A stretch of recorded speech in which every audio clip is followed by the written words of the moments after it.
الحمد لله والصلاة والسلام على رسول الله وعلى آله وصحبه ومن والاه أما بعد فأعوذ بالله من الشيطان الرجيم بسم الله الرحمن الرحيم تسبح له السماوات السبع والأرض ومن فيهن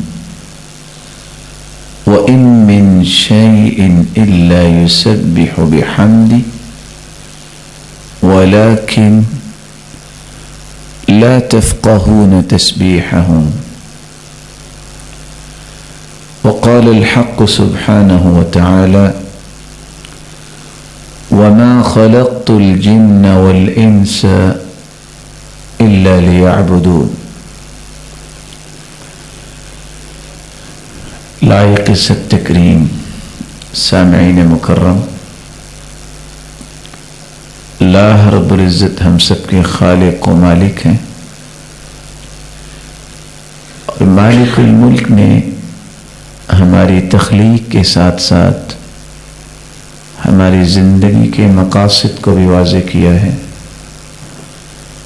ہماری زندگی کا مقصد اللہ کی عبادت ہے، جیسے خود اللہ رب العزت نے اس آیت کے اندر وضاحت کی ہے کہ جنوں اور انسانوں کی تخلیق کا مقصد میری عبادت کرنا ہے۔ عبادت کیا ہے اور عبادت انسان کا دین اور دنیا کیسے بن سکتی ہے، یہی دو بنیادی نکتے ہیں جو آج ہماری گفتگو کا محور ہوں گے۔ مالک الملک نے اسی عبادت کے مفہوم کو سمجھانے کے لیے 1,24,000 پیغمبروں کا ایک تسلسل قائم فرمایا۔ ہر پیغمبر نے، ہر نبی نے اللہ کے احکامات کو، اللہ کی عبادت اور اس کے طریقے کو سمجھانے کے لیے اپنی زندگیوں کو وقف کر دیا، تاکہ اصل جو زندگی کا مقصد ہے اس مقصد سے مخلوق دور نہ ہو۔ عبادت کیا ہے؟ عبادت کا مطلب اطاعت کرنا، خدمت کرنا، گردن جھکا دینا، بات کو تسلیم کر لینا۔ عبادت وہ شخص کرتا ہے جو اللہ اور اس کے رسول کی اطاعت کرتا ہے۔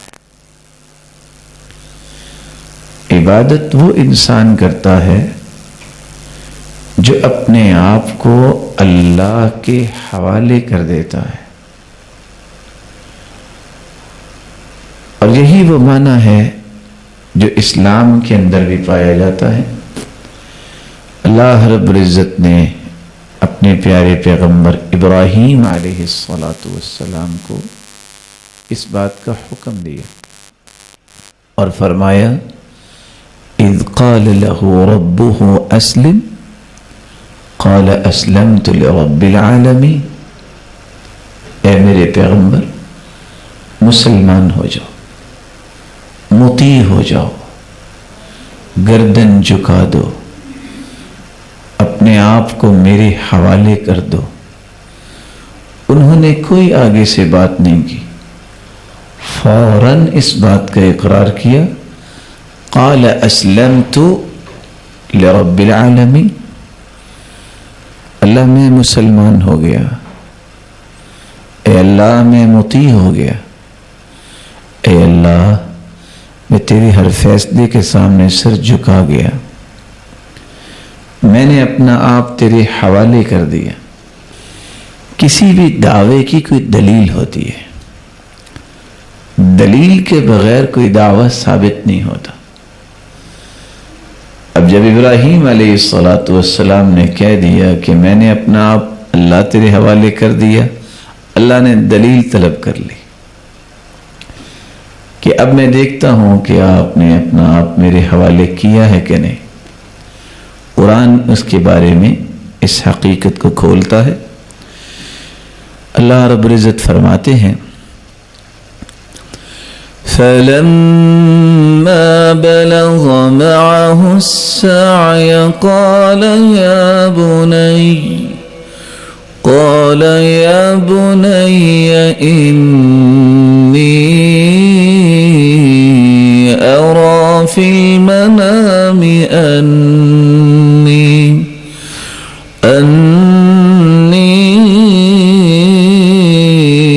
أَذْبَحُكَ فَانظُرْ مَاذَا تَرَى قَالَ يَا أَبَتِ افْعَلْ مَا تُؤْمَرُ ستجدني إن شاء الله من الصابرين فلما أسلما وتله للجبين وناديناه أن يا إبراهيم قد صدقت الرؤيا إنا كذلك نجزي المحسنين۔ اللہ تعالیٰ نے اپنے پیغمبر سے دلیل کیسے طلب کی؟ خواب کے اندر دکھایا کہ وہ ایک بیٹا جو مدت کے بعد ملا، جب وہ ایسی عمر کو پہنچا جس عمر کی ہر عادت بچے کی والدین کو خوش کرتی ہے، ساتھ ہی خواب میں دکھایا، اور انبیاء کی خوابیں وحی ہوا کرتی ہیں، بیٹے کو ذبح کر دو۔ سوچنے کی بات یہ ہے اس کا ایک بیٹا ہو اور مدت کے بعد ملا ہو اور ایسی عمر میں ہو، اس کو ذبح کیسے کرے؟ لیکن چونکہ وہ اقرار کر چکے تھے، اللہ میں متی ہو گیا، میں مسلمان ہو گیا، میں نے اپنا آپ اللہ تیرے حوالے کر دیا، فوراً یہ بات اپنے بیٹے سے شیئر کی، بیٹا اللہ کا یہ حکم آ گیا، اولاد بھی ایسی ہونی چاہیے۔ بیٹے نے کوئی آگے سے بات نہیں کی، صرف ایک بات کہی ہے، افعل ما تؤمر، اللہ کا حکم ہے نا، تو ابا جان اس کو آپ پورا کیجئے، پوچھنے کی تو بات ہی کوئی نہیں۔ افعل ما تؤمر ستجدنی انشاء اللہ من الصابرین، آپ چھری چلائیے میری گردن پہ اور آپ دیکھیں گے کہ میں صبر کرنے والوں میں سے ہوں۔ قرآن نے آگے اسلوب کیا اختیار کیا؟ فلما اسلم، پہلے باپ کی بات تھی، یہاں قرآن نے کہہ دیا باپ بھی مسلمان ہو گیا، بیٹا بھی مسلمان ہو گیا، یعنی مطیع ہو گیا، فرما بردار بن گیا، گردن لگا دی اور گردن جھکا دی۔ کیسے دونوں اللہ کے حوالے ہو گئے؟ باپ گردن پہ چھری چلانے کے لیے تیار ہے اور بیٹا اپنی گردن کٹوانے کے لیے تیار ہے۔ میں کبھی سوچتا ہوں کہ اگر آج کل کسی کو اللہ حکم دے دے کہ بیٹے کو ذبح کرو اور بیٹے کو پتہ چل جائے، اس لوٹنے سے پہلے تو وہ باپ کو پہلے ذبح کر چکا ہوگا۔ حالات تو ایسے ہی ہیں، لیکن اطاعت یہ ہے، عبادت یہ ہے، جو اللہ نے حکم دے دیا اس کو بجا لانا، اپنی زندگی کو اپنے رب کے احکامات کی روشنی میں گزارنا۔ لٹا دیا، چھری کو چلا رہے ہیں، اور چھری چل ہی نہیں رہی. صلب اللہ قوت القطع من السکین، اللہ تعالیٰ نے چھری سے کاٹنے کی صلاحیت کو سلب کر لیا. کب تک؟ جبریل کا حکم دیا، جب تک چھری کے نیچے ایک جنت سے جانور لا کے لٹا نہیں دیا چھری چلی نہیں. اور یہ نتیجہ کس بات کا تھا؟ جب انسان اللہ کی عبادت کے لیے اپنے آپ کو پیش کر دیتا ہے پھر مالک الملک اسے ضائع نہیں کرتا. چھری چلی پھر، لیکن جانور کی گردن پہ چلی، اور اللہ تعالیٰ نے رہتی دنیا تک قربانی کی سنت کو جاری کر دیا. تو عبادت کا مفہوم یہ ہے اپنے آپ کو اللہ کے حوالے کر دینا. عبادت کا مفہوم یہ ہے اللہ اور اس کے رسول کے اطاعت کے لیے اپنے آپ کو تیار کرنا. عبادت کا مفہوم یہ ہے کہ وہ شخص دین کی خدمت کرنے کے لیے ہر وقت بے قرار رہے. میں کیسے دین کی سربلندی کا باعث بن سکتا ہوں؟ میں کیسے دین کو خوبصورت پیش کرنے کے لیے اپنی صلاحیتیں پیش کر سکتا ہوں؟ اور سیدنا علی رضی اللہ تعالی عنہ کی طرح اس کو زندگی بنانی پڑے گی. کتنی عمر تھی؟ 8 سے 10 سال. رسول اللہ صلی اللہ علیہ وسلم نے بلایا، کہا علی جاؤ اپنے ابا سے مشورہ کر لو، مسلمان ہو جاؤ. یہ 8 سے 10 سالہ بچے نے آگے سے جواب کیا دیا؟ کہا یا رسول اللہ صلی اللہ علیہ وسلم ان ربی لم یستشر ابی حین خلقنی، جب میرے رب نے مجھے پیدا کیا تھا تو میرے ابا سے مشورہ کر کے تو پیدا نہیں کیا. اب اس رب کا دین جب آیا ہے سچا دین تو پھر اس کو قبول کرنے کے لیے اس ابا کے مشورے کی ضرورت نہیں ہے. یہ کتنی سنہری الفاظ ہیں، اور مسلمان ہو گئے. اور آج تاریخ کیا بتاتی ہے کہ بچوں میں سب سے پہلے مسلمان ہوئے تو کون؟ سیدنا علی رضی اللہ تعالی عنہ وارضہ. عبادت اللہ تعالیٰ کے اپنے آپ کو حوالے کر دینا، اطاعت و فرما برداری کے لیے تیار ہو جانا. اور یہ عبادت اس وقت تک قبول نہیں ہوتی، وعلیکم السلام، جب تک اس میں 2 شرطیں نہ پائی جائیں. عبادت چونکہ ہم نے اللہ تعالیٰ کی کرنی ہے، وہی عبادت قابل قبول ہے، وہی عبادت باعث اجر و ثواب ہے، وہی عبادت انسان کی نجات کا ذریعہ ہے، وہی عبادت انسان کے درجات کی بلندی کا باعث ہے، جس میں 2 شرطیں پائی جائیں گی. کائنات کا نیک سے نیک انسان، اچھے سے اچھا انسان جب تک اللہ کی رضا کے لیے عبادت نہیں کرتا وہ عبادت قبول نہیں ہوتی. پہلی شرط، عبادت صرف اللہ کو راضی کرنے کے لیے کی جائے، ریاکاری کے لیے نہیں، شہرت کے لیے نہیں، لوگوں کے تعریفی کلمات سننے کے لیے نہیں، معاشرے کے اندر اپنے آپ کو متقی کنسیڈر کروانے کے لیے نہیں. غرض ایک ہی ہو، یہ میرے رب کا حکم ہے اور مجھے بجا لانا ہے، یہ میرے رب کے تقرب کا ذریعہ ہے، مجھے اپنے رب کا محبوب بننا ہے، مجھے اس کے تقرب کو حاصل کرنا ہے. حدیث کے الفاظ ہیں، رسول اللہ صلی اللہ علیہ وسلم نے فرمایا انما الاعمال بالنیات، اعمال کی قبولیت کا دار و مدار نیتوں پر ہے. نیت اچھی ہوگی عمل قبول ہوگا. اگر نیت میں فساد ہوا کہ لوگ مجھے نمازی کہیں، اگر میں نہیں پڑھوں گا تو لوگ کہیں گے یہ بے نماز ہے، لوگوں کے خوف سے عبادت نہیں، رب کے خوف سے، رب کی رضا کے لیے. ایک لمحے کے لیے اس حدیث کا اگلا حصہ سننے سے پہلے سوچئے، مکہ سے مدینہ 437 کلومیٹر، 450 کلومیٹر. آج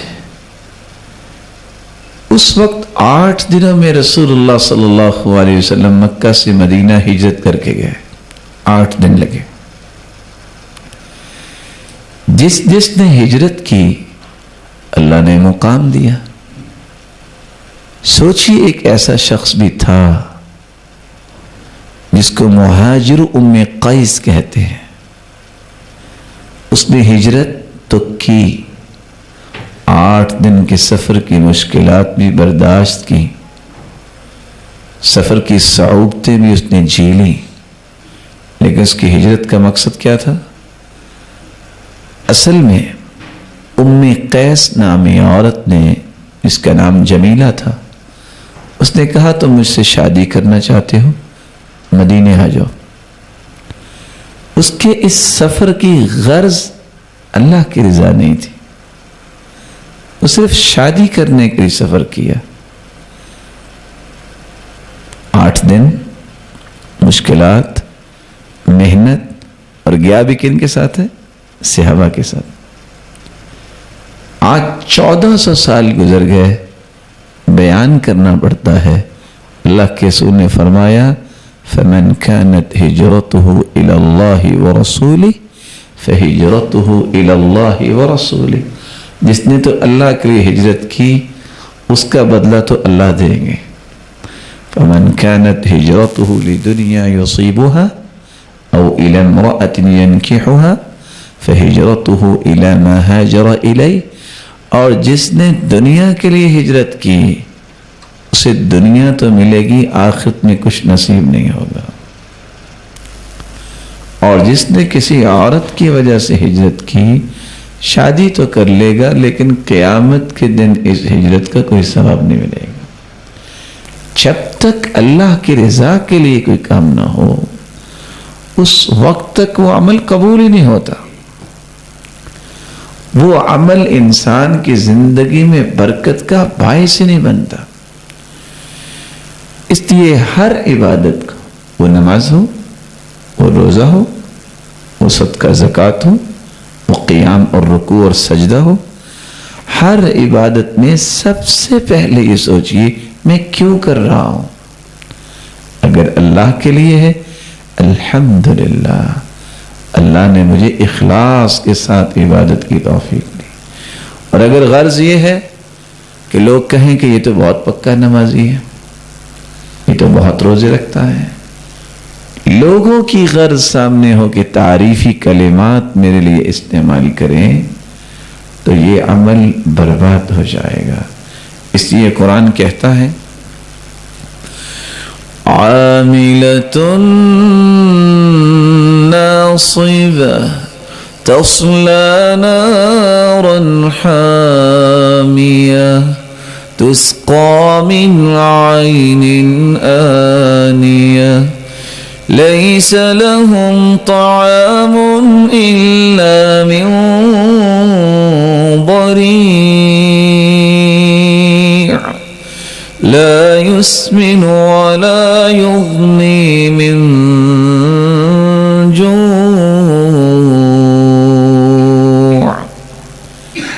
کتنے لوگ دنیا میں باتیں کر کر کے تھک جائیں گے لیکن اللہ انہیں جہنم میں پھینک دیں گے.